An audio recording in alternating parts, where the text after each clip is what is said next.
एक दहशत तयार केली हो यांनी, दहशत. ह्यांना काय वाटतं माहितीये का, ह्यांना म्हणजे ह्याची काही चूक नाही, त्याच्यात ह्याची काही चूक नाही. हे फक्त गृह खात्याचा आदेश फॉलो करताय, फक्त गृह खात्याचा. पण तुम्हाला सांगू का दादा, 4 महिन्यानं आम्हीच होतो.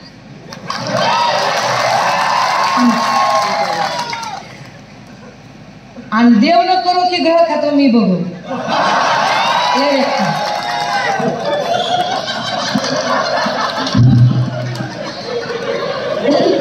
पाहिजे ना.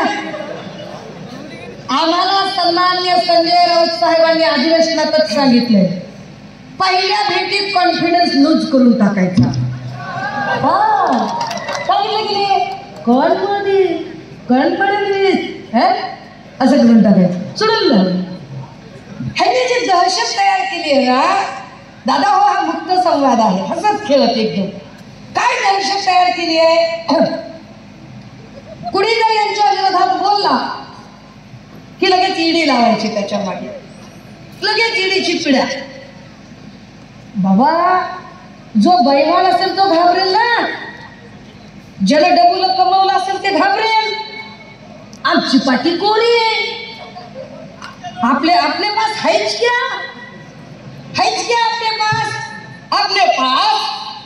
एक तर आमच्याजवळ बाबासाहेबांचं संविधान आहे आणि छत्रपती शिवरायांची तलपती तलवार आहे. त्यामुळे आम्ही जिजाऊ सावित्रीच्या लेखी घाबरत नाही. आमच्याकडे जपण्यासारख्या 2च गोष्टी आहेत. एक, जे आपण सगळी गोरगरीब मध्यमवर्गीय माणसं असतो ना, आपल्याकडे जपण्यासारख्या 2च गोष्टी असतात राजे हो. एक आपलं इमान आणि दुसरी आपली आबरू. गरीब माणूस आबरूला फार जपतो. आता ही रायगुलकर सारखी माणसांच्या काय बोलू नये, ह्यांना नाही आबरून हे कुणाला घाबरू असला धरला आहे. काय बोलत रेकॉर्ड करायचं, शब्दाला शब्द रेकॉर्ड करायचा. दादा हो, ह्या सगळ्यांमध्ये म्हणजे खरं तर मी महाप्रबोधन यात्रा काढल्यानंतर म्हटलं तर जाऊ दे बाबा, आता मला बोलायचं नाहीये, अजिबात बोलायचं नाही, मलाच कंटाळा आला. म्हटलं काय गद्दारांवरती बोलायचं, एवढं नको. पण ज्या दिवशी भाजपचा हस्तक असणारा 10 पक्ष फिरून आलेला आणि सन्माननीय पक्षप्रमुख ज्या वेळेला 2009 मध्ये पक्षप्रमुख म्हणून सूत्र स्वीकारत होते, तेव्हा असा चोरासारखा तिथं थांबलेला राहुल नार्वेकर आमच्या विरोधात निकाल देतो, तेव्हा ताकदीनं महाराष्ट्रात जाऊन मांडलं पाहिजे की शिवसेना पुण्या चोरा चिलटाची नाही, शिवसेना उद्धव बाळासाहेब ठाकरेंची आहे. ताकदीने सांगितलं पाहिजे. यांना असं वाटतं की ईडी, सीबीआय, इलेक्शन कमिशन या सगळ्यांच्या जोरावर आणि गृह खात्याने टाकलेल्या खोट्या केसेसच्या जोरावर हे आम्हाला घाबरवू शकतील. आमचे इराणे हे खोकला करतील. भ्रमात आहात, भ्रमात. अरे चेंडू जितक्या ताकदीनं तुम्ही खाली टाकायचा प्रयत्न कराल त्याच्या 100 पट अधिक ताकदीनं तो उसळून वर येतो. आम्ही उसळून वर येणारे आहोत.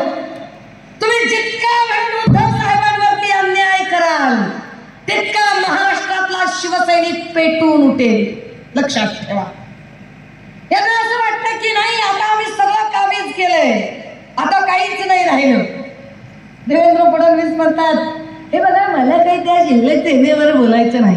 अरे तुला बोलायचं नाही, बोलायचं नाही. भाषण तर तुमच्या नरेंद्र मोदीजींचं पण आणि देवेंद्र फडणवीसांचं पण आणि एकनाथ शिंदे साहेबांचं पण. उद्धव ठाकरेंचं नाव घेतल्याशिवाय ना तुमचं भाषण सुरू होतं ना तुमचं भाषण संपतं. अख्ख्या महाराष्ट्रात तुम्हाला आजही भीती वाटते तर फक्त आणि फक्त उद्धव बाळासाहेब ठाकरे एका नावाची भीती वाटते, दहशत वाटते तुम्हाला. आणि सगळेच खोक्यांकडे जात नसतात. काही आमच्यासारखे खुद्दार आणि स्वाभिमानी सुद्धा असतात की जे सत्तेच्या वाटेने जात नाहीत, ते संघर्षाचा वारसा घेऊन या संघर्षाच्या लढ्यामध्ये उभे राहतात. दादा हो, राहुल नार्वेकर म्हणाले की हा पक्ष एकनाथ शिंदेचा पक्ष आहे. का म्हणले? तो म्हणले ते 2009 ची घटना आहे आणि 2018 ची घटना रजिस्टरच नाही झाली. आम्ही जनता न्यायालयात त्याचा सगळा पर्दाफाश केला, अख्खे कागदपत्र दाखवले. तुम्ही विचार करा राजे हो, जर ती घटना रजिस्टरच झाली नव्हती तर मग संजय रायमुलकरने लावलेला AB फॉर्म रजिस्टर्ड अधिकृत कसा काय? रायमुलकरने आमचा फॉर्म लावला होता की नाही? गद्दार गँगचा लावला होता का? तुम्ही AB फॉर्म आमचा लावला. तुमच्या मगाशीच सांगितलं की इथल्या कोविडमध्ये काय पक्षप्रमुखांनी काळजी घेतली ती. तुमच्या निवडणुकीसाठी प्रचार सभा शिवसेनेने दिल्या. शिवसेनेने जे वोटिंग केलं, इथल्या शिवसैनिकांनी जे वोटिंग केलं, ते वोटिंग मातोश्री आणि उद्धव साहेबांना बघून केलं. महाराष्ट्राच्या इमानदारीनं तुम्ही रायमुलकरला बघून वोटिंग केलं का? हात वर करून सांगेल. दादा हे कॅमेरा इकडे घ्या हो पोलिसांचा, जरा दाखव शिंदे साहेबांना, दाखवा जरा सरकारला काय गद्दारी केली आणि लोक काय. पुढे एकदा रे, तुम्ही रायमुलकरला मतदान रायमुलकरकडे बघून केलंय का? डबल ऐकायचं राजे हो. उद्धव साहेबांनी कष्ट घेतले. आमचा काय जीव जळतो माहितीये का? अरे आपल्या खिशातनं 100 रुपयाची नोट जरी पडली ना तर दिवसभर जीवाची तगमग होते. ह्याला 100 रुपये, 100 रुपये कसे काय पडले की 100 रुपये गेले. 100 रुपये हरवले तर आपल्याला इतकं वाईट वाटतं. एखाद्याच्या बापजाद्यांनी रक्त ओकून कष्ट करून हाडाची काळं करून जीवाचं रान करून जो अख्खा पक्ष उभा केला, तो पक्ष जर कुणी चोरत असेल तर काळीच करपून जातं राजे हो. तुम्ही त्या माणसावर एवढा अन्याय करता, हिरावून घेता सगळ्या गोष्टी, आणि राहुल नार्वेकरला वाटतं की मी ते सांगितलं ते तसंच होईल. तो नाही, नार्वेकरनं सांगितलेलं पण होत नाही. आणि मुख्यमंत्री पदावर बसलेल्या घटनाबाह्य सरकारचे प्रमुख एकनाथ शिंदे साहेबांनी सांगितल्याप्रमाणेही होत नाही. महाराष्ट्रात ठरवून देवेंद्र बाळासाहेबांनी असा हात वर केला ना, मेरा वचन ही मेरा शासन है, मातोश्री का वचन ही मातोश्री का शासन है, या स्टाईलने ते काम होतं. गेल्या 2.5 वर्षामध्ये ज्या काही पद्धतीने या लोकांनी काम केलं, हे सगळं काम बघता लोकांच्या कष्टाचा आणि करातून भरलेला पैसा ज्या काही पद्धतीने यांनी वाया घालवला, यातल्या पैशातून तुम्हाला काय मिळालं? मुळात गेल्या 2.5 वर्षामध्ये असं कोणतं धोरणात्मक काम झालं? लक्षात घ्या, लोकप्रिय योजना वेगळ्या आणि धोरणात्मक योजना वेगळ्या. लोकप्रिय घोषणा वेगळ्या आणि धोरणात्मक घोषणा वेगळ्या. लोकप्रिय घोषणा त्यांनी खूप केल्या, जे लोकांना वाटलं की ते तेवढ्या पुरतं वाटतं, आहे की नाही? एखादा जोक, एखादा कॉमेडी पिक्चर माणसाला तेवढा वेळ बघावासा वाटतो. दुसऱ्यांदा बघतोय का माणूस? सेम जोकवर माणूस दुसऱ्यांदा हसतंय का? नाही हसत. एखादी गोष्ट तुम्हाला तात्पुरती बरी वाटते, पण तिचे दूरगामी धोरणात्मक परिणाम कधी तुम्ही विचार केलाय का त्याच्यावर? काय म्हटले ते? त्यांनी असं सांगितलं की म्हणले आता आम्ही काय करणार, आम्ही या बायकांना फुकट प्रवासच देणार. म्हणजे कुठे जाणार आहेत बायका प्रवास करायला? हा, इथं घरकामाला फुरसत मिळणार, लेकरांचा अभ्यास आहे, शाळा आहे, लेकरांची जोपर्यंत शाळा आहे तोपर्यंत आपण लग्नाची तारीख सुद्धा काढत नाही. लेकरांच्या परीक्षा असतील तेव्हा काढतो, करतो की नाही? सुट्ट्यांमध्ये करतो काम. काय उपयोग आहे त्या घोषणेचा? वरवर दिसणारी लोकप्रिय, पण तिचा उपयोग किती? काय सांगितलं त्यांनी? ते म्हटलं आम्ही हे करू, आम्ही ते करू, आनंदाचा शिदाच देऊ आम्ही. काय देणार त्याच्यात? 1 किलो पाम तेल, 1 किलो चणा डाळ. ते पाम तेल, अरे आपण देवाला लावतो त्या दिव्याचं तेल तरी चांगल्या क्वालिटीचं असतं, इतक्या घटिया क्वालिटीचं ते पाम तेल. ती डाळ आपण जनावराला सुद्धा खाऊ घालणार नाही, तो गहू किंवा ती डाळ. बरं ते पण किती? 1-1 किलो, 1-1 किलो देतायत. कधी तर म्हणले एकदा दिवाळीला दिली आणि एकदा काहीतरी आंबेडकर जयंतीला दिली. का? त्यांनी 5 किलो द्यायच्या आधी तुम्ही कधी जयंतीच केली नव्हती का? होय का? त्यांनी 5 किलो द्यायच्या आधी तुम्ही कधी दिवाळीच केली नव्हती का? कधी देतात तर म्हणले आम्ही रमजान ईद को देंगे. उसने दिए मगर हमने कभी रमजान नहीं किए क्या? क्या शुरकुमा करने के लिए खाली उसकी राह देख रहे थे इतने सालों से, 70 सालों से, कि अभी तो आएगा एक नाथ शिंदे और शुरकुमे के लिए हमको एक किलो शक्कर देंगे करके. और काय ही काय घोषणा आहे? ही धोरणात्मक योजना आहे का? दादा हो, विचार करा. जर एकनाथ शिंदे किंवा देवेंद्र फडणवीस या जोडगोळीला इतकाच फुकट द्यायचा शौक असेल आणि खरंच तुमची नियत असेल तर सवंग लोकप्रिय नाही, धोरणात्मक योजना जाहीर करा.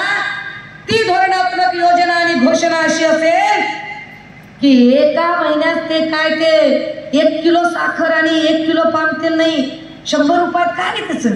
काय मोल आहे त्याचं? बरं ते तुम्हाला किती वर्षातलं 4 सणांना मिळणार? मुस्लिमांच्या सणात मुस्लिमांना, बौद्धांच्या सणात बौद्धाला, हिंदूच्या सणात हिंदूला. म्हणजे हार्डली किती खर्च होईल त्याचा?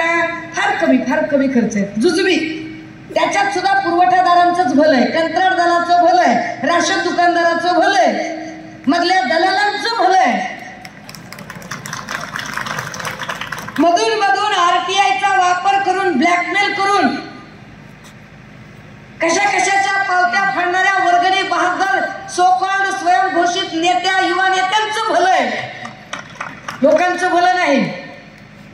जर खरंच शिंदे साहेबांना आणि देवेंद्र साहेबांना जर लोकांचं भलं करायचं असेल आणि मोफतचा एवढाच शौक असेल आणि मोफत द्यायची इच्छा असेल तर होय, आम्हाला मोफत हवंय, आम्हाला मोफत हवंय त्यांच्याकडून.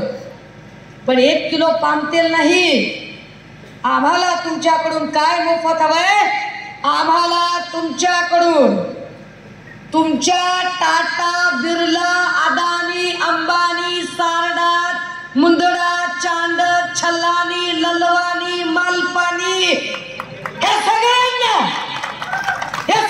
गुजरातेच्या लेकरांना ज्या क्वालिटीचं शिक्षण मिळतं त्याच क्वालिटीचं शिक्षण आम्हाला तुम्ही मोफत द्यायला तयार आहेत का? सांगा. हा आहे धोरणात्मक निर्णय. आम्हाला देणार तुम्ही मोफत शिक्षण, आमच्या लेकरांना मोफत शिक्षण पाहिजे, आमच्या लेकरांना फुकट शिक्षण पाहिजे, ते द्यायला तयार नाही. आमदारांचा पगार वाढवतात. काय आमदार दिवे लावतोय? काय दिवे लावतोय आमदार? ती हातील डोंगर झाडी करतोय तिकडे. त्यांच्या मतदारसंघात जाऊन बोलले बरं का, आपल्याला मागं बोलायची सवय नाही. शहाजी बापूच्या मतदारसंघात जाऊन सांगितलं होतं की बापू हे शोभत नाही तुम्हाला, आमची वहिनी खानदानी आहे म्हणून. काय खानदानी लेकरू आहे ते? आमच्या वहिनीला साधं 200 रुपयाचं लुगडं घरात घेतलं नाही पठ्ठ्यानं, कारण पैसे नाही म्हणला, आणि अचानक डोंगर हातील झाडी बघायला कुठून पैसे आले त्याच्याकडे. अस्मिताताई आल्यात म्हणून खास पण त्यांच्यासाठी. तेच सांग, तिथंच येईल तू, तिथंच येईल गाडी, काळजीच करू, तिथंच येईल. दादा मी वारंवार सांगते की लाईनमन काम करतो, लाईटमन काम करतो, जीव धोक्यात घालतो तो बिचारा. सरसर लाईटच्या पोलवर चढतो, खाली उतरतो. कधी पोलवर चढला, अचानक करंट आला, लागला करंट तर त्याचा जीव गेला, तो कोण जबाबदार? जीव जोखमीत घालून थर्मलमध्ये लोक काम करतात, जीव जोखमीत घालून कॉन्ट्रॅक्ट बेसिसचे स्वच्छता कर्मचारी ड्रेनेज मध्ये उतरून काम करतात. कित्येकदा विषारी वायू गळती झाली तर त्यांचे जीवही जातात. जीव धोक्यात घालून तिकडे मिलिटरीमध्ये सीमेवर लोक लढतात. सकाळी आम्ही वीरपांगऱ्याला शहीद नितीन राठोडांच्या स्मारकावर जाऊन आलो. ती माणसं आपल्यासाठी लढतात, झगडतात, जीव पणाला लावतात. ही आमची सगळी पोलीस भावंड रात्रंदिवस ड्युट्या करतात. कधी कधी सणासुदीलाही नेत्यांचे दौरे असले तरी आपल्या घरात सण आहे, लेकराचा वाढदिवस आहे, बायकोचं आजारपण आहे, आई वडिलांची दुखणी आहे, यातलं काही लक्षात ठेवत नाहीत आणि इथे ड्युट्या देतात. परंतु यांना यांच्या पेन्शनसाठी झगडावं लागणार. यांच्या पेन्शनचा विषय नाही सांगत आहे सरकार. आमदारांचं कसं दिलं, आमदारांना काय मिळेल. शोक आहे ना देवेंद्र भाऊंना आणि एकनाथ भाऊंना, तर धोरणात्मक निर्णयावर त्यांनी बोललं पाहिजे. आमच्या जुन्या पेन्शन योजनेचं काय झालं याचं उत्तर त्यांनी आधी दिलं पाहिजे. धोरणात्मक निर्णयामध्ये आमच्यासाठी गरजेचं काय आहे. 3 दिवस झाला मुक्त संवाद करते. सिंदखेड राजामध्ये खूप साऱ्या आशा वर्कर आल्या. त्या म्हणाल्या ताई आम्ही 7वी पास आहोत, 7वी पासवर आम्हाला घेतलं गेलं आणि आता आम्हाला ते सांगतात की मोबाईलवर काम करा. एकतर आमची संख्या कमी आहे. आम्ही साधारणतः बुलढाणा जिल्ह्यात इथे 20,000 जरी काम करतो. संपूर्ण महाराष्ट्रात आमची संख्या 80,000ची आहे. आम्हाला कुठल्याही सर्वेसाठी आम्हाला पाठवतात, आम्हाला त्याचे पैसेही देत नाहीत.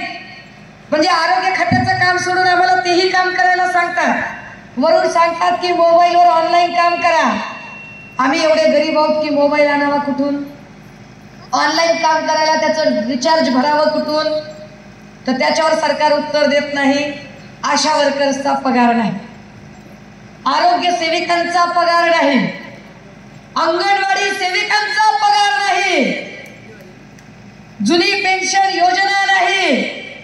मिलिटरीत काम करणाऱ्या त्या आमच्या सगळ्या वीर जवानांना त्यांना सुद्धा कसली अग्निपंख योजनेच्या नावाखाली कॉन्ट्रॅक्ट बेसिसने नोकरी देतात. ह्यांनी कराव्यात कॉन्ट्रॅक्ट बेसिसने आमदारक्या खासदारक्या सोडून द्याव्यात. म्हणजे काय घाणेरड्या पद्धतीच्या योजना आणतात आणि आपल्या लक्षात येत नाही. आपली अडचण काय माहितीये का, आपण म्हणजे हे जसे तिकडचे थांबलेले ना त्याचे उभे राहिलेले किंवा इकडे असे उभे राहिलेले की ज्यांची संख्या आता मला जी दिसते ती किमान 1000-1500 लोक इकडून मिळून उभे आहेत. त्यांचा प्रॉब्लेम काय असतो माहितीये का, त्यांना खूप जीव तोडून सांगितलं ना. म्हणजे माणसाचा एक स्वभाव आहे की माणसाला आरोग्यासाठी कितीही हितकारक तूप आहे, तूप चांगलं आहे आरोग्याला, आरोग्य चांगलं राहतं म्हटलं, ओरडून तूप विकावं लागतं. दारूची दुकानं मात्र लोक शोधून काढतात. अहो तुम्ही परगावात लग्नाच्या वरातीला जाओ, पहिल्या 15 मिनिटात ते दुकान शोधून काढते. वाईट गोष्टी माणसाला लवकर सापडतात, वाईट गोष्टी सापडतात. चांगली गोष्ट त्याला लवकर समजतच नाही. त्याला जीव तोडून सांगावी लागते की यार तुझ्या हिताचं सांगते रवी राजा, मी तुझ्या हिताचं सांगते. कारण मी भांडवलदार नाही आहे, मला कुठलाही कसलाही म्हणजे ना माझ्याकडे फार मोठी जात, फार मोठा पैसा, फार मोठं नाव असं काही नाहीये. मी तुमच्यासारखी मध्यमवर्गीय घरातली पोरगी, मध्यमवर्गीय घरातून आली आहे, परंतु माझ्याकडे अन्यायाविरुद्ध लढण्याची प्रचंड इच्छाशक्ती आहे आणि मी लढत राहणार आहे. या सगळ्या धोरणात्मक योजनांवरती एकही नेता बोलत नाही, हे फार वाईट आहे. जेव्हा हे बोलतात त्यावेळेला एकमेकांच्या उकाळ्या पकाळ्या काढतात, एकमेकांवर टीका टिप्पणी करतात. राजे हो, मागच्या 2-2.5 वर्षात टीव्ही बघा, टीव्हीवरच्या बातम्या काय झाल्या. काय म्हणणं आहे आपलं, प्रताप जाधवांना सुषमा अंधारे गद्दार म्हणाल्या. काय सांगाल तुम्ही याच्यावर? लगेच प्रताप जाधवच्या मागे. आता गद्दारला गद्दार म्हणणं आपण काय ते ना, गद्दार तर गद्दारच नाही का? गद्दार नाही, गद्दार हा गद्दार. प्रताप जाधव अय राजे हो, तुमचं काय म्हणणं आहे? प्रताप जाधव गद्दार आहे का? आवाज आला नाही. प्रताप जाधव गद्दार आहे का? तुम्ही नाही म्हणला तर तुम्ही लगेच माफी मागितली असती. मी काही बोलले नाही, मी लगेच माफी मागितली असती. मी विचारलंय फक्त, मी विचारलं फक्त. मी उत्तर काय दिलं खरं मी काय दिलं? लोक सांगतायत, लोक बोलतायत. काय इज्जत कमवली राव या लोकांनी, काय इज्जत कमवली. अरे धोरणात्मक निर्णयावर यांनी बोललं पाहिजे. धोरणात्मक निर्णय काय आहे? साधारणतः 2009-10ला सॉरी 2013-14ला पाशा पटेल भाजपचे आमदार त्यांनी एक दिंडी काढली, कृषी दिंडी काढली. आणि त्या दिंडीमध्ये त्यांनी सांगितलं की आम्हाला भाव पाहिजे, कापसाला भाव पाहिजे. किती भाव पाहिजे कापसाला? 12,000 रुपये भाव पाहिजे म्हणले कापसाला. लगेच त्यांच्या दिंडीत दुलत दुलत देवा भाऊ आले. लगेच होता आणि देवा भाऊ म्हणले आम्ही ही दिंडी यासाठीच काढत आहोत की कापसाला 12,000 रुपये भाव मिळाला पाहिजे. मिळाला दादा हो. 11 ते 13,000च्या दरम्यानचा कापसाचा भाव फक्त आणि फक्त उद्धव साहेबांच्या काळात मिळाला, याचा आम्हाला अभिमान आहे. परंतु ज्या भाजपाने हा मोर्चा काढला होता त्याच भाजपची आता सत्ता आहे आणि कापसाला भाव 6,000 ते 6,500 आहे. तुम्हाला 1 किलो पाम तेल दिसतंय. अरे पण त्याच्यात 1 किलो पाम तेल पेक्षा तुमचं किती मोठं नुकसान आहे इथे, की जेव्हा तुमच्याकडे कांदा जास्त असतो नेमका त्याच वेळेला सरकार जाणीवपूर्वक परदेशातून कांदा आयात करतं, तुमचा कांदा निर्यातीवर बंदी करतं. जेव्हा तुमच्याकडे सोयाबीन जास्त होतं सरकार त्याच वेळेला तिकडून सोयाबीन आयात करतं, तुमच्या सोयाबीनचा भाव पडतो. काय सोयाबीनचा भाव आहे? 3 आणि 3,500. ह्यांच्यासाठी 3,500 काही नसतील. गोरगरीब लेकरांच्या 3,500वर किती आशा असतात ती मला माहिती आहे. आई सांगते लेकराला, बाबू बाबू तुला नवा फराक घेणार आणि तुला ट्युशन बी लावणार, आता फक्त सोयाबीनचे पैसे होती, खरं झालं की तुला देणार बाबू. किती स्वप्न असतात त्याच्यात, ते एका खळ्यावर त्या आईची स्वप्न असतात. त्या सोयाबीनचा भाव पडतात, त्या कापसाचा भाव पडतात आणि त्या सोयाबीन कापूस आणि त्या सगळ्या विषयावर दूध. काही ठिकाणी जोडधंदे सुरू केले. जोडधंद्यामध्ये तुमच्या इकडच्या पट्ट्यात, आता मी आले तिकडून अंजनीहून आले, रायरीहून आले, त्या सगळ्या पट्ट्यांमध्ये बघितलं की हा शिरनेटचा हब एरिया आहे, सिडनेट आहे. सगळ्या प्रकारच्या पालेभाज्यांचं एक हब आहे इथे. बीज उत्पादन आणि बीज प्रक्रिया उद्योग. या सगळ्यांवरती ज्या आपत्ती आल्या त्यावरही सरकार काही बोलत नाही. आणि सरकार जाहिरात कशाची करतं? 1 किलो पाम तेलची. आणि आपण येडे डोसक्याला गोड तेल लावून फिरतोय का काय आपल्याला कळत नाही. त्याला माहितीच आहे की डोसक्याला गोड तेलच लावण्याच्या लायकीच आहे का, मग चला ह्या रस्त्यात आपण पाम तेलची जाहिरात दाखवूया. धोरणात्मक कधी बोलायचं ते नाही. धोरणात्मक योजनांवरती चर्चा झाली पाहिजे. आमच्या कृषी मालाला भाव मिळणं गरजेचं आहे. तो कृषी मालाचा भाव अजूनही मिळत नाहीये, तो भाव मिळणं जास्त गरजेचं आहे. ही सगळी जी पोरं आहेत इथली तरणी बांड पोरं आहेत. या तरण्या बांड पोरांना नोकऱ्यांची गरज आहे, पण नोकऱ्याच नाही. आमचा एक विद्यार्थी आहे क्रांती साने नावाचा, इतका हुशार इतका हुशार. आधी वागानं 12वी मेरिट मध्ये आला, मग त्यानं थाटामध्ये काय BSc वगैरे केलं. लोक म्हणली नाही तरी पण तू डीएडच केलं पाहिजे. डीएड केलं पण जागाच नव्हत्या. काय करणार आहेस म्हणले 1 वर्ष, चल बीएड कर. मग बीएड केलं, मग म्हणले अजून जागाच निघाल्या नाहीत, काय करायचं, विद्यापीठात तर राहावं लागेल, चल एमएड कर. एम.एड केलं, त्यांना डी.एड केलं, बी.एड केलं, एम.एड केलं, त्याचा डी निघून जाते, बी निघून जाते, एम निघून जाते, एड तेवढं शिल्लक राहते. आहे का नाही परिस्थिती? हे धोरणात्मक निर्णय आहे. या धोरणात्मक निर्णयावर सरकारने बोललं पाहिजे. या धोरणात्मक निर्णयांवरती सरकारने आपली भूमिका मांडली पाहिजे. पण सरकारकडे तो वेळच नाही. देवेंद्रजींना वेळ नाहीये याच्यावरती बोलायला. कारण देवेंद्रजींचा सगळा वेळ लोकांचे पक्ष फोडण्यात आणि घरं फोडण्यात जातोय. एकनाथ शिंदेना वेळ नाहीये या गोष्टीवर बोलायला. कारण एकनाथ शिंदे साहेबांचा सगळा वेळ ह्या सगळ्या गद्दार गँगला ओंबाळून चोंबाळून घेण्यात. आता तुमच्याकडे मला माहित नाही काय शब्द आहे ओंबाळून चोंबाळून घेणार आहे का? हा चल चल चांगली गोष्ट आहे. त्या का ओंबाळून चोंबाळून म्हणलं माहित आहे का? आता समजा संजय रायमुलकर आहे तर रायमुलकर काय म्हणणार, आता हे कशासाठी गेले तिकडं, ह्याची काही ईडी नाही, ह्याची ईडी नाही हे मला बी माहित आहे. कारण तेवढं बी काही हुशार नाही एका मोबाईल. जाऊ दे सोडा.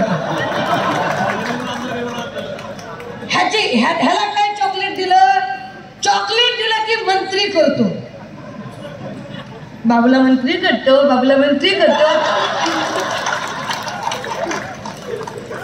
की बाबू गेला मंत्री करतो म्हणल्यावर आता मंत्रीपदच नाही.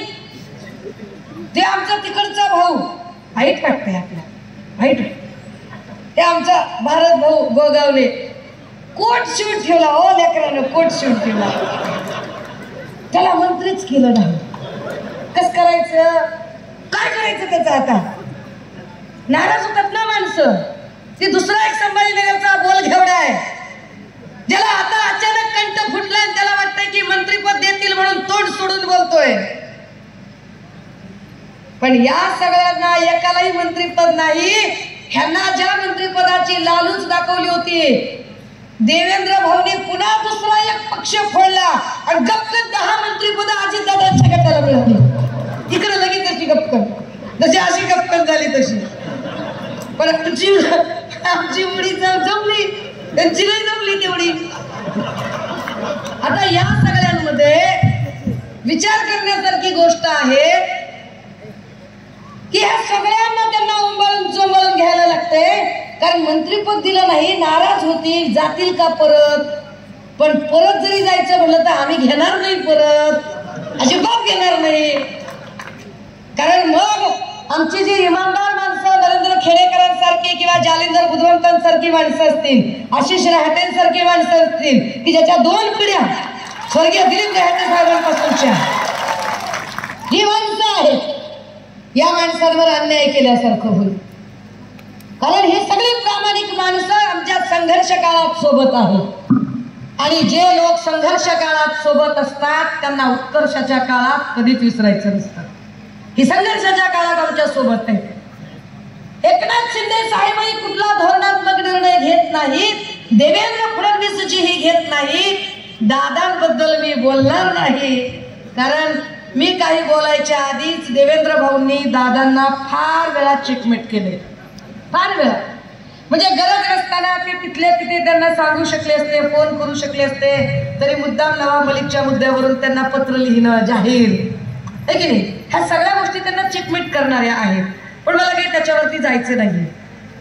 या सगळ्यांचा विचार करता धोरणात्मक निर्णयांवर बोललं पाहिजे.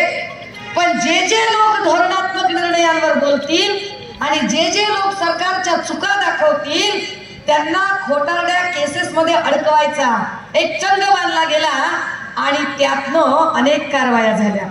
आता पण एक कारवाई चालू आहे आमच्यातल्या नेत्यावर, सन्माननीय रवींद्र वायकरजींवर. आता समजा जर वायकर साहेब जर म्हणाले ना, म्हणजे आता जो त्यांच्याकडचा एक जो व्हिडिओ स्पेशालिस्ट आहे ज्याचा HD व्हिडिओ अनेकांनी बघितला, त्यांना पल्लेगा HD व्हिडिओ बघितला की सगळ्यांनी. हा व्हिडिओ स्पेशालिस्ट जो रोज उठून आरोप करतोय की हिच्चत त्यांना पल्लेगा, उद्या जर रवींद्र वायकर साहेब जर म्हणाले की मी भाजपमध्ये यायला तयार आहे किंवा मी शिंदे साहेबांसोबत यायला तयार आहे आणि समजा 2 दिवसांनी वायकर साहेब जर गेले तिकडे तर हाच जो हिसाब तो देना पलेगा आहे ना, हा सगळ्यात आधी पुढे पुढे पलेगा उनके. ही परिस्थिती आहे. ज्यांच्यावर आरोप केले ते सगळे आधी असे कोपच्यात घेतले, मग शांत बसले ना त्यांच्या ना. दादा हो, ईडी, सीबीआय, इलेक्शन कमिशन या सगळ्या स्वायत्त यंत्रणांनी अत्यंत स्वायत्त पद्धतीने काम करायला हवं. मात्र या स्वायत्त यंत्रणांची स्वायत्तताच हिरावून घेतली गेली. यांना स्वतंत्रपणे काम करू दिलं जात नाही.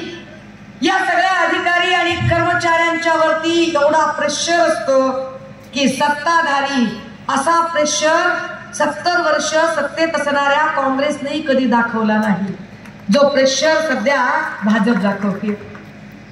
गृह खात्याची अवस्था तीच आहे. पूर्वी गृह खातं स्वतंत्रपणे निर्णय घ्यायचं. PI, PSI, FIR नोंदवून घेताना फॅक्स बघायचे आणि FIR नोंदवायचे. आता FIR तशी नोंदवली जात नाही.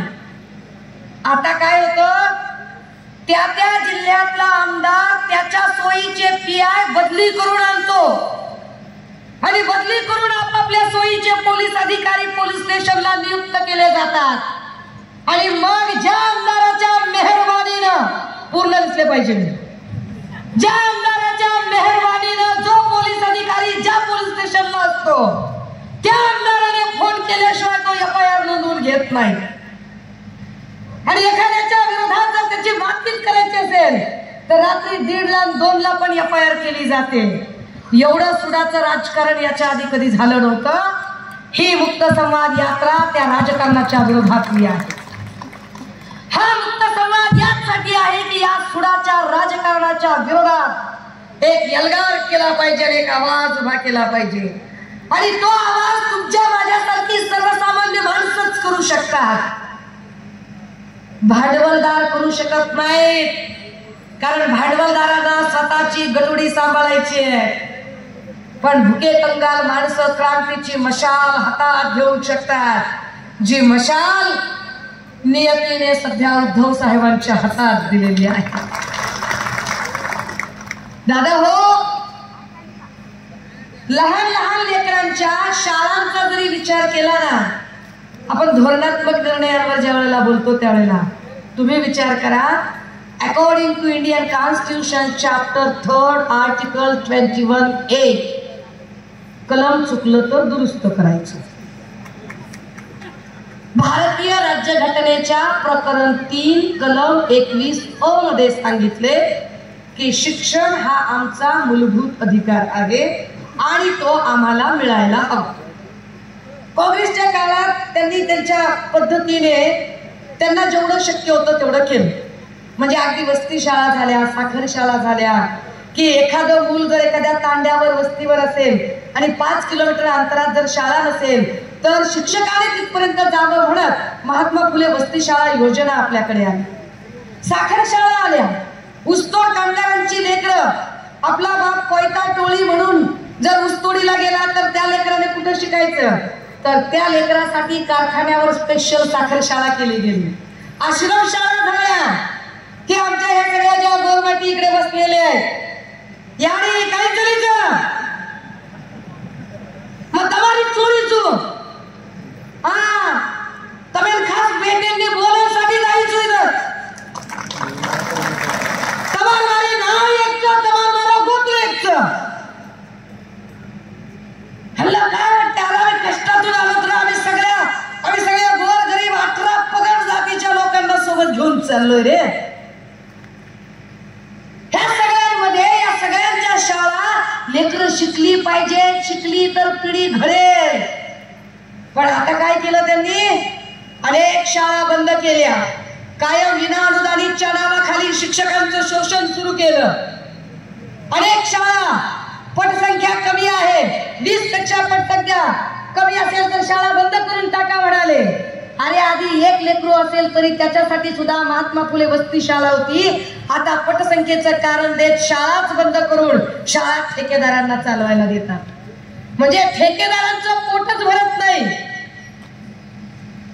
औषधाचे कंत्राट, औषधाचे ठेके, रस्त्यांचे ठेके, पुलाचे ठेके, हे असल्या लाईटी उभ्या करायचे ठेके, पाईपलाईनचे ठेके, एवढे सगळे ठेके घेऊनही त्यांचं पोट भरत नाही. आता ते शाळा सुद्धा ठेकेदारी पद्धतीनं, आणि त्याच्यातही दलाली आणि कमिशनचा धंदा सगळा. राजे हो, पण या सगळ्यांमध्ये नुकसान काय आहे माहितीये का? तुम्ही विचार करा. जिल्हा परिषदांच्या शाळांचा शैक्षणिक दर्जा जाणीवपूर्वक खालावला पाहिजे अशा पद्धतीने प्रयत्न केले जात आहेत. जाणीवपूर्वक जिल्हा परिषदेच्या शाळांचा दर्जा खालावला पाहिजे, जेणेकरून त्यांना त्या विकता येतील, ठेकेदाराला देता येतील. तुम्हाला आठवतंय जेव्हा रिलायन्सचा फोन आला होता ना, नवा ज्याला तुम्ही आता जिओ म्हणताय, त्या रिलायन्सच्या फोनला बाजारात एस्टॅब्लिश करण्यासाठी BSNL ची रेंज जाणीवपूर्वक घालवली जायची. BSNL बद्दल बातम्या छापल्या जायच्या, चलते चलते यूं ही रुक जाता हूं मैं, की BSNL ला रेंज मिळत नाही. चर्चा सुरू झाली, BSNL ला रेंज नाही, BSNL ला रेंज नाही, काय करा, जिओ घ्या, 1 वर्ष फुकट देते. आता काय म्हणतंय? आता 1 महिन्याचे 30 दिवस भी धरत नाही, आता 28 दिवस धरते. 3 महिन्याचे 90 दिवस धरत नाही, आता 84 दिवस धरते. उन्होंने तुमको पहले फ्री में 8 डाटा दिया, पर डे 1.5 GB. उन्होंने लोकप्रिय घोषणा एक बघा आणि त्याचा धोरणात्मक परिणाम कसा केला. उन्होंने पहले तुम्हें फ्री में पर डे 1.5 GB डाटा दिया और बाद में तुम्हारे खाने का आटा छीन लिया. आणि मग म्हणले 1 किलो पामतेल. ते सोडायचं नाही, धुरपद असते, धुरपद सोडायचं नसते. अरे दादा हो, झेडपीच्या शाळांचा दर्जा खालावण्यासाठी सगळ्या खाजगी शाळांच्या जाहिराती सुरू झाल्या. बन्सल क्लासेस नावाचे क्लासेस इकडे आले का नाही माहित नाही आम्हाला. चुना लावून गेला बन्सलवाला. कित्येक लोकांचे पैसे, लाख रुपयाची फीस भरणं शक्य आहे आपल्या लेकरांना, गोरगरिबाच्या लाख रुपये फीस आहे लेकरांच्या शाळेची. अरे कायदा सांगतोय की शाळा मोफत असली पाहिजे, पण इथं पहिलीच्या लेकराला लाख रुपये फीस. आमचे खासदार गिरीश बापटजी, आता नाही आहेत ते, भाजपचे खासदार, आमचे कार्यकर्ते म्हणले ताई मला बापट साहेबांचं पत्र पाहिजे, तुमच्यामुळे मिळालं तर बघा ना. म्हटलं कशाला पाहिजे? तर त्याने सांगितलं आता इथे आपल्या लेकराचं KG ला ऍडमिशन घ्यायचं. KG ला ऍडमिशन घेण्यासाठी खासदाराचं पत्र. मी म्हणलं राजा, बालवाडीच्या ऍडमिशन साठी जर खासदाराचं पत्र मागत असेल तर नोकरीला काय जो बायडेन तात्याचं पत्र द्यायचं का काय? इधर सोचने का खाली, इधर सोचने का. काय नाटक चाललंय हे? आमच्या लेकरांच्या शाळांचं पोद्दार इंटरनॅशनल स्कूल सारखी शाळा लुटून खाते आपल्याला, लुटून. काय करतात हे? वही आमच्याकडून घ्या, पुस्तक आमच्याकडून घ्या, कव्हर आमच्याकडून घ्या, युनिफॉर्म आमच्याकडून घ्या, शूज आमच्याकडून घ्या, दप्तर आमच्याकडून घ्या, शिक्षण क्लास मधून घ्या. शिक्षण तेवढं हे देणार नाही. आता ह्या सगळ्यांमध्ये आमच्या लेकरांच्या शाळा बंद करण्याचा निर्णय घेता धोरणात्मक परिणाम हा आहे की आपली लेकरं शिकलीच नाही तर पुढे काय होईल? पुन्हा एकदा आपल्यावर तीच वेळ यायची गरज आहे का? की विद्ये विना मती गेली, मती विना गती गेली, गती विना नीती गेली, नीती विना शूद्र खचले, एवढे सारे अनर्थ एका विद्येने केले, ते पुन्हा आम्ही तसंच व्हायचे का अडाणी?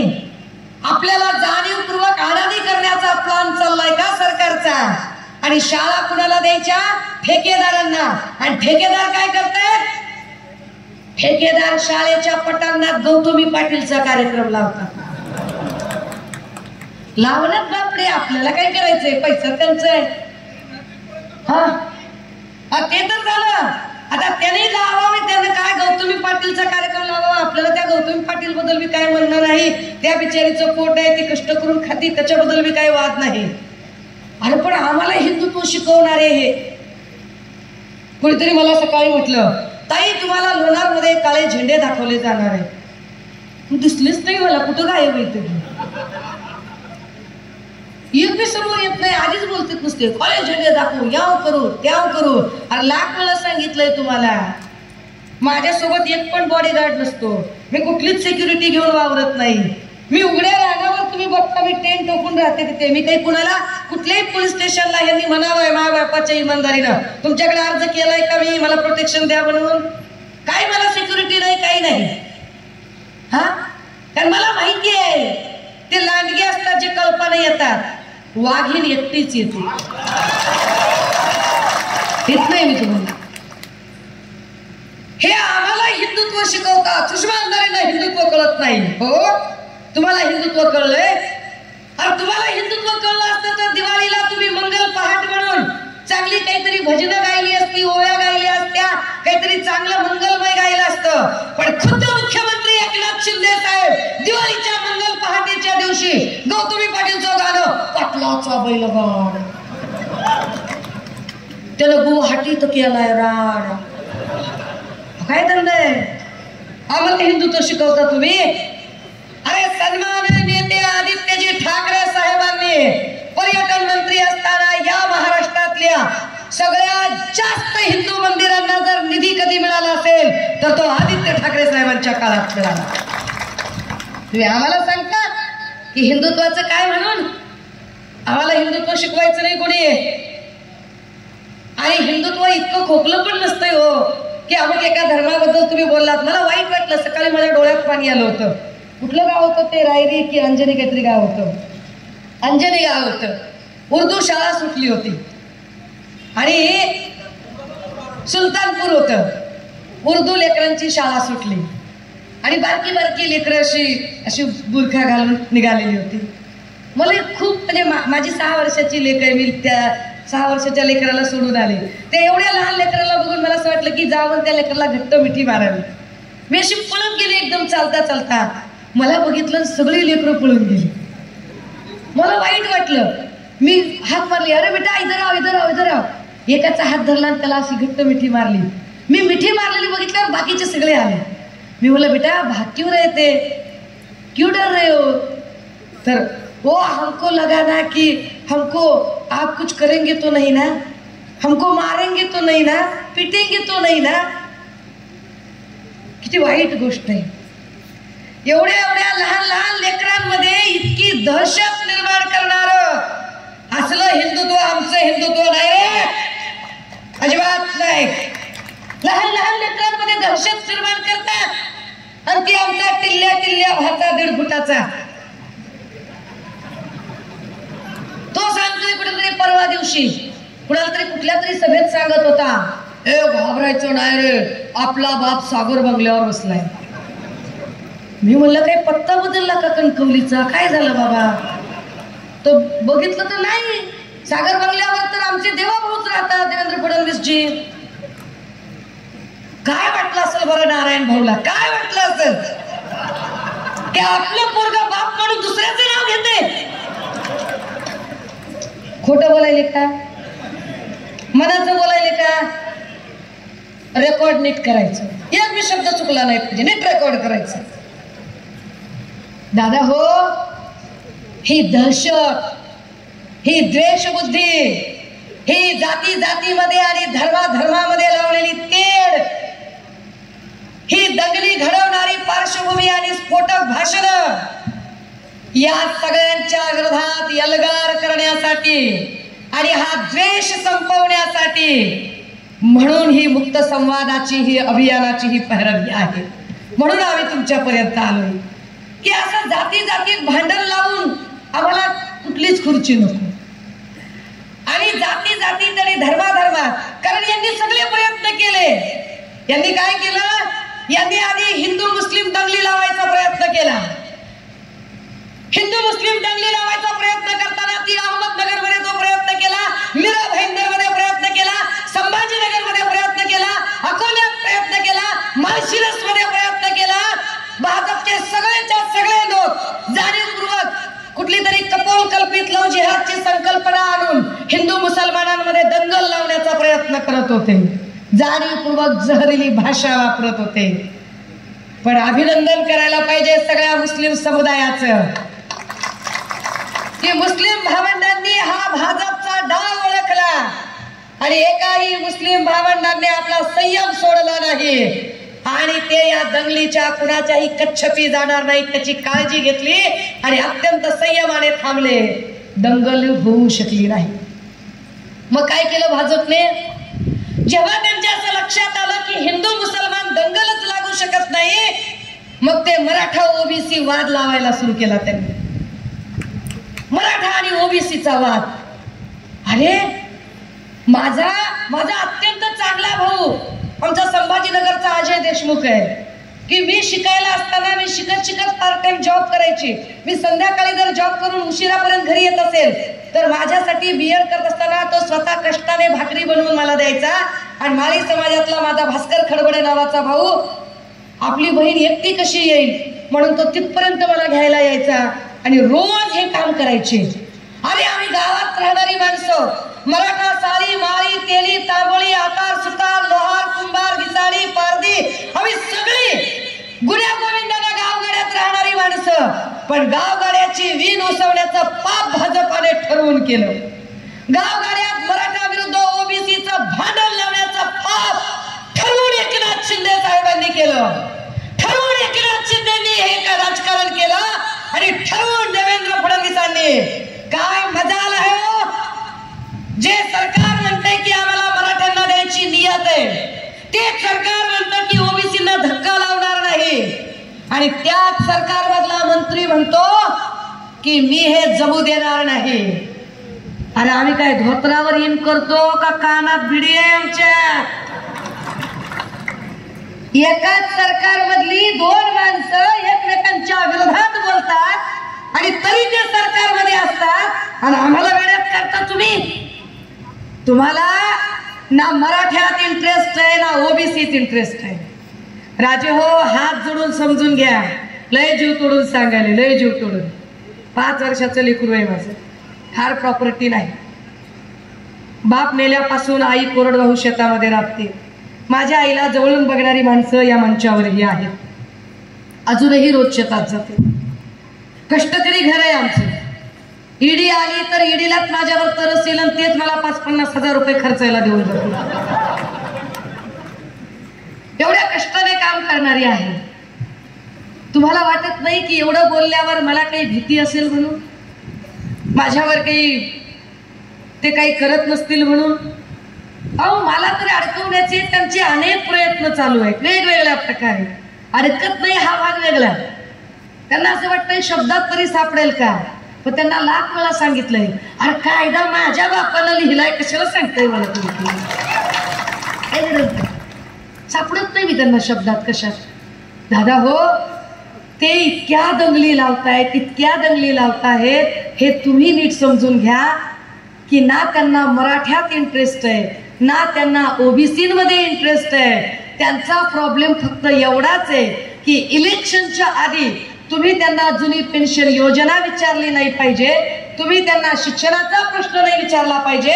तुम्ही त्यांना महागाईबद्दल बोलू नये बेरोजगारीबद्दल बोलू नये महिला सुरक्षेबद्दल बोलू नये शेतकऱ्यांनी आपल्या शेतमालाला मिळणाऱ्या भावाबद्दल बोलू नये. या सगळ्यांना कशात गुंतवून ठेवावं तर आरक्षण आरक्षण आरक्षण या एकाच शब्दात गुंतवून ठेवायचं.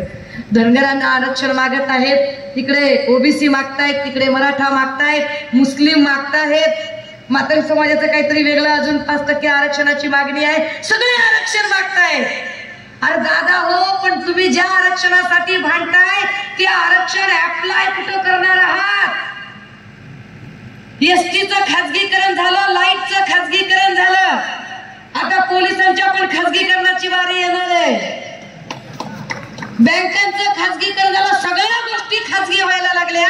आजचा तर GR आहे काहीतरी बजेटमध्ये पण सांगितलं की खाजगी विद्यापीठांमधून आरक्षण चालणार नाही आणि एक एक करून विद्यापीठांचं पण खाजगीकरण चालू आहे. मग ज्या आरक्षणासाठी तुम्ही भांडताय मुळात त्या आरक्षणाचा उपभोगच तुम्हाला घेता येणार नाही अशी व्यवस्था भाजपकडून करण्यात येते. हे तुमच्या कधी षडयंत्र लक्षात येते का? बघा धोरणात्मक निर्णयावर काय नाही अर्धा ग्लास फक्त जास्त झालाय. दादा पुन्हा 1 ग्लास घे. जरा शांत बस दादा. माझ्याकडे काही महत्वाचे मुद्दे आहेत ज्यावर मी बोललं पाहिजे आणि ते मुद्दे मांडताना प्लीज भैया सांभाळून घ्या. कोण आहे ते? मला ज्योती गौतम मोरे मुक्त संवादात खूप साऱ्या या गोष्टी आल्या आहेत. ॲट्रॉसिटी ऍक्ट नुसार केस झाली, परंतु ज्योती मोरे हिला बेदम मारहाण केली, गुन्हा दाखल असून सुद्धा अजूनही अटक होत नाही. नाही होणार माय माऊली अटक, कारण त्यांना इथं कॅमेरे लावायला माणसं पाहिजेत ना. ते कशाला त्या आरोपीला अटक करायला जातील आणि कशाला काय करतील? अटक करायची का नाही ते सरकार सांगते आणि मग तुमचा प्रश्न सुटतोय. या सगळ्यांच्या मध्ये मी मगाशी येताना, कुठलं गाव होतं दादा ते आपण ज्या पालावर थांबलो होतो, हा तिथं आपल्याला खरं तर रेकॉर्डिंग करायचं राहिलं. आपण रेकॉर्डिंग करायला पाहिजे होतं. कुणाच्या तरी फोनवरून मी फोन केला, त्याच्यात कॉल रेकॉर्ड झालाय बघा. कॉल रेकॉर्ड येतो.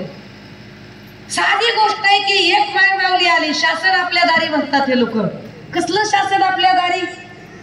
अरे ती माय माऊली आली माझ्याकडे, तिचं साधं म्हणणं आहे की ताई माझी डिलिव्हरी झाली, माझी डिलिव्हरी 15 ऑगस्टला झाली, मला मुलगी झाली आणि सरकार म्हणते की 15 ऑगस्टला जर डिलिव्हरी झाली तर मुलीला सगळ्या योजना मिळतील. पण माझ्या नवऱ्याचं नाव धनंजय आहे, पण घरात लोक त्याला अमोल म्हणतात. चुकून आमच्याकडून दवाखान्यात धनंजयच्या ऐवजी अमोल नाव लागलं आणि डॉक्टरीन बाई काही आमचं बर्थ सर्टिफिकेट देत नाही. मी म्हटलं सरकारी आहे का डॉक्टरीन? ते म्हणते नाही खाजगी आहे. कोण आहे? ते म्हणे काहीतरी लखोटिया का काहीतरी. लखोटी असतं, लखोटिया बाई नावाच्या कोणीतरी बाई आहेत. लखोटिया बाईंना आम्ही फोन लावला, अहो लखोटिया ताई असं काय झालं? तर नाही नाही ताई मी करून देते ना, करून देते. असं का करताय? म्हणजे किती छोट्या छोट्या गोष्टी आहेत की छोट्या छोट्या गोष्टींसाठी माणसं तरसतात. त्या पालावरच्या सगळ्या लोकांना आम्ही विचारत होतो, घर मिळालं आहे तुझ्याकडे? तुझ्याकडे आधार कार्ड आहे? नाही. मतदार कार्ड? नाही. तुझ्याकडे काही ओळखपत्र? नाही. घरकुल मिळाले? नाही. काही तुला पगार मिळतो? नाही. काही तुला ज्येष्ठ नागरिकाचं मानधन? नाही. कसलं शासन आपल्या दारी?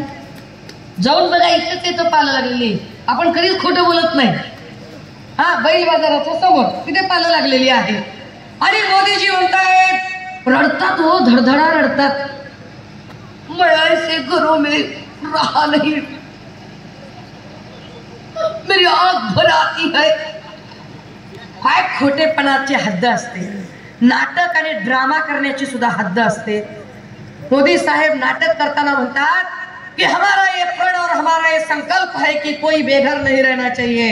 जा त्या पालावर बघा आधी त्या लोकांना घर मिळाली त्या नाही. आणि मोदीजीने सांगायचं काय? आणि भक्त कसले भक्तुले म्हणजे किती डोक्यावर पडलेले लोक आहेत. ते सांगतात की हमारे मोदीजी ने राम को घर दिया. म्हणजे मोदीजी एवढे जागीरदार झाले की हे देवाला घर द्यायला लागले. काय जरा जरा विचार करण्यासारखी. इधर इधर इधर कुछ सोचना मांगता है, इधर इधर कुछ सोचना मांगता है. अरे तुम्ही कशा कशाच्या जाहिराती कराल आणि काय नाही. किती जाहिरातीचं युग, किती सवंगपणा. यांनी कोरोनाच्या काळात 1 लस मी तर विकत घेतली. 1 लस त्याची सुद्धा जाहिरात. सर्टिफिकेट काढा, सर्टिफिकेटवर बाबाचा फोटो लगेचच. अरे काँग्रेसच्या काळात 14 लसी दिल्या, फुकट लसी दिल्या. पोलिओची लस घेतली होती ना आपण लहानपणी. कुठलं सर्टिफिकेट काढलं का? नाही. लेकरांना BCG लस देतो आपण, धनुर्वात देतो, ट्रिपल देतो, गोवर देतो की नाही? काढली कधी जाहिरात? 14 लसी. कारण त्यांना कळलंच नाही तूप आहे ओरडून विकायला लागतंय. त्यांना कळलं नाही तूप आहे ओरडून विकायला लागतंय. उद्धव साहेबांनी कोविडच्या काळात ढिगानं काम केलं. उत्तर प्रदेशासारखी प्रेत नदीवर तरंगली नाही इथं, किंवा गुजरात सारखी प्रेत रस्त्यावर जाळली नाही. महाराष्ट्रातल्या एकाही प्रेताची विटंबना होणार नाही याची काळजी उद्धव साहेबांनी घेतली. उद्धव साहेबांच्या काळात कोविड सारखं महाभयंकर संकट असताना सुद्धा एकाच रात्रीत एका दवाखान्यात एवढे मृत्यू झाले नाही जेवढे मृत्यू सध्या शिंदे साहेब मुख्यमंत्री असताना आणि तानाजी सावंत आरोग्य मंत्री असताना एकाच रात्रीत नांदेडमध्ये 28 मृत्यू झाले. संभाजीनगरमध्ये 32 मृत्यू झाले, ठाण्यामध्ये 18 मृत्यू झाले. एका रात्रीत कोरोना नसताना एवढी माणसं मारली यांनी. आणि मारणाऱ्या आरोग्य मंत्र्याला हे कळतच नाही की हापकीन कशाशी खातात. त्याचा वेगळाच प्रॉब्लेम आहे. मंत्री पण असे बेकार आहेत की बस. म्हणजे शंभूराजे देसाईला जे खातं दिलंय ते दारू गुटखा विडी सिगारेट याच्यावर कंट्रोल करायचं खातं शंभूराजे देसाईंकडे. आणि ते शंभूराजे देसाई विधान भवनात बसून तंबाखू चोरतात कामकाज चालू असताना. रेकॉर्डवर दिसतंय ते लगेच. काय धंदा आहे बघा. म्हणजे यांची पद्धत काय ती. ह्यांना उघड केलं पाहिजे. ह्यांना कुणी वस्तादीनच विटली नव्हती आतापर्यंत. वस्तादीन काय असते ते सांगते यांना आता. दादा हो आग्या भावावर यायचं होतं. हे पुन्हा असं काहीतरी होते की आग्या भावावर यायचं होतं. दादा हो या सगळ्यांमध्ये ती एक अजून कोणतर बुलढाण्याचा हमको खोवलने का नहीं, हम आग्या महल है, हम बहुत चालते हैं. त्याची हिंदी हा कसला हा कार्य हमारे कार्यकर्ता खोलेंगे तो क्या करेंगे तुम्हारे कार्यकर्ता खोले तो. मग आम्ही त्यांना सांगितलं तू आग्या महल है, हम भटके है. हम भटके कैसे करते आग्या महल को. हम गौरी का खांड लेते हैं और गौरी का खांड पेटोते हैं, उसका धूपन करते हैं. धूपन करते ना हाँ. फिर उसका धुआं होता है और फिर आग्या महल अंधला होता है. नाद करायचं नाही आणि बाई समजून अजिबात हलक्यात घ्यायचं नाही अजिबात. काही लोकांना टॅवले साधी दिसते हो माय साधीचे. कुणाच्या तरी घरात मगाशी मला गोपाळदादाच्याच घरात गेले होते तेव्हा बायका म्हणल्या अहो तुम्ही स्टेजवर तर फार वेगळे असताना तुम्ही तर खूप साध्या दिसायला लागलात. सारखी काही तलवारच घेऊन येऊ होय. घरात घरच्यांसारखी आहे मी भावांच्यासाठी बहिणीसारखीच आहे. मी तुम्हा सगळ्यांच्या साठी तुमची बहीण आणि तुमची लेकच आहे. पण मी दुश्मनांसाठी तितक्याच ताकदीची त्यांच्यावरची संक्रांत आहे आणि मी त्यांना हे करून दाखवेन. दादा या सगळ्या धोरणात्मक निर्णयांवर तुम्ही विचार करावा. तुम्ही हे सगळं तुमच्या डोक्यात घ्यावं की असं सगळं राज्य चालू असताना काय तरी पण तुम्हाला कमळाबाईची पालखी व्हायची का. Decision is yours. मी अजिबात तुम्हाला सांगणार नाही की अमक्याला मत द्या म्हणून. कारण मी असं सांगणं म्हणजे तुमच्या विचारशक्तीवर संशय घेणं आहे. तुम्हाला मेंदू नाही असं मी समजणं असेल आणि मी असं कदापि समजत नाही. मला असं वाटतं की तुम्हाला मेंदू आहे, तो विचार करणारा आहे, तुमच्याकडे सत्सद विवेक आहे, तुमच्याकडे निर्णय घेण्याची क्षमता आहे, तुमच्याकडे चांगलं वाईट ओळखण्याची क्षमता आहे.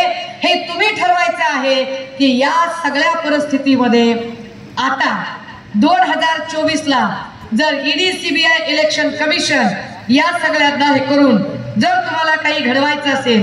अजून एक आशिष दादाने मला एक कागद दिला होता मगाशी विसरले मी.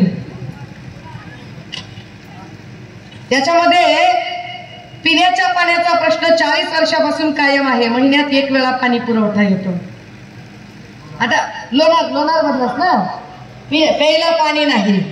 आता आपण आधी बघितलं पाहिजे संजय रानवलकरच्या घरात किती ॲक्वागार्ड बसवलेत ते है की नाही. गोरगरिबाच्या घरात प्यायला पाणी नाही, त्याच्या घरात पाण्याची टाकी किती भरलेली असते ते बघितली पाहिजे. कारण जी माणसं आपले प्रश्न सोडवायला सक्षम नसतील अशा लोकांना धडा शिकवण्यासाठी येणाऱ्या काळामध्ये आपल्याला इथून आपला उमेदवार जो कोणी असेल तो उमेदवार आशिष दादाच्याच मर्जीने असेल एवढा शब्द नक्की निघाला. आता त्याच्या पुढे जाऊन अजून एक की या सगळ्या परिस्थितीत तुम्ही निर्णय घ्याल, तुम्ही ठरवाल. ईडी सीबीआय इलेक्शन कमिशन आणि कायद्याचा गैरवापर असं करणारं सरकार तुम्हाला हवं आहे की कोविड सारख्या महाभयंकर काळात सुद्धा कुटुंब प्रमुख म्हणून तुमची काळजी करणाऱ्या उद्धव साहेबांचं सरकार तुम्हाला हवं आहे. निर्णय तुम्ही घ्यायचा. मी जास्त काही बोलणार नाही. पण माझ्या बोलण्याने मला कुणाच्याही भावना दुखवायच्या नाही. पण माझ्या बोलण्याने जर कुणालाही वाईट वाटलं असेल, राग आला असेल, चुकून माकून कुणाचा उपमर्द झाला असेल, कुणाच्याही भावना दुखावल्या गेल्या असतील तर अशा सगळ्या नेत्या कार्यकर्त्यांची आणि त्यांच्या खबरे जास्त असतात. यापैकी मी एकाचीही माफी मागणार नाही. मला असंच बोलायचं होतं, मी हेच बोलणार होते आणि माझ्या बोलण्यावर मी ठाम आहे. एवढंच सांगते, थांबते, रजा घेते. जय हिंद.